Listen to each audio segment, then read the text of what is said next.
for me? Mystique. Yeah, Mystique. I think it's spelled with a K. With a Q?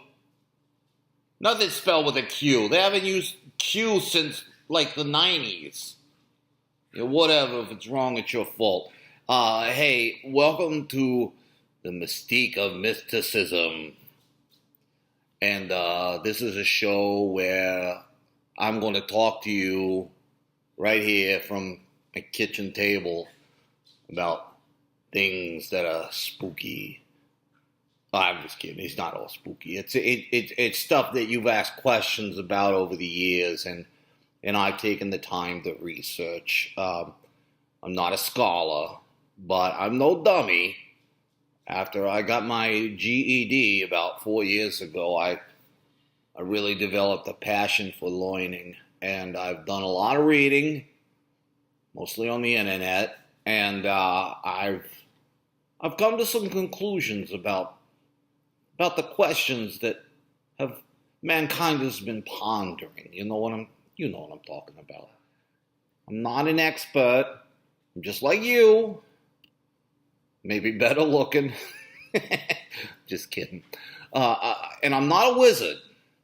I want that out there right from the beginning. I got nothing against wizards. I love Harry Potter. I think it's a great movie.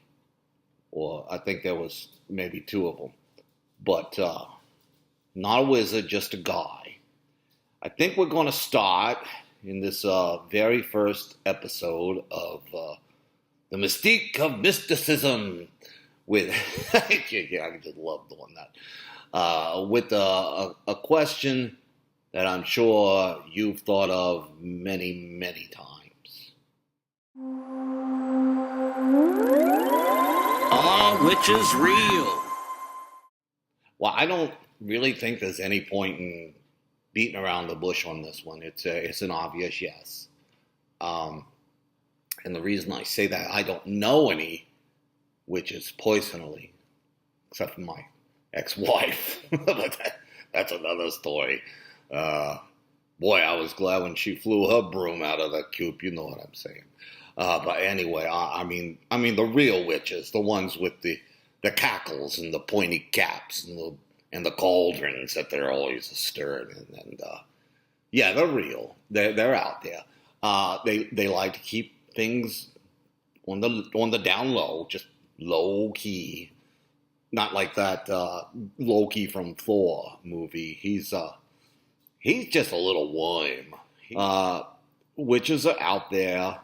The main reason I say this is I have been to Salem, Massachusetts. And while it's true there were no actual witches there, I don't think they could support an entire tourism industry without at least the knowledge that witches exist. So that's one. And I think two, and the biggest one, is popular culture. Things don't just materialize. People don't just have ideas. They're based in something. They're rooted in fact. Even when it's fiction, it's rooted in fact. Like that movie Jaws. You know, well, there's sharks and they're going to eat you, and it's scary. So with witches, I mean, you've got things like the Wizard of Oz and Hocus Pocus and others. And there's good witches, like in the Wizard of Oz and others. And there's bad witches, like the Wizard of Oz and Hocus Pocus. And you get the point. These things wouldn't have just appeared. They're based in some sort of fact. And the fact is, witches are real. I mean, Fleetwood Mac. Who doesn't love Fleetwood Mac? Stevie Nicks is a witch. Now, she's a good witch. And she wears them white dresses and spins around all the time. But she's a witch. Just point of fact. But anyway, that's today's episode. witches are real. We'll be back soon with another probing question as we explore the mystique of mysticism. God, I just got a ding there too. I'm not sure what's up with that. Anyway, thanks to my producer, who's my kid. Well, he's 25, but he lives in the basement. Truth be told, I haven't seen him in 3 years. So until next time, be spooky. I don't know. I don't have a tagline or nothing. So bye.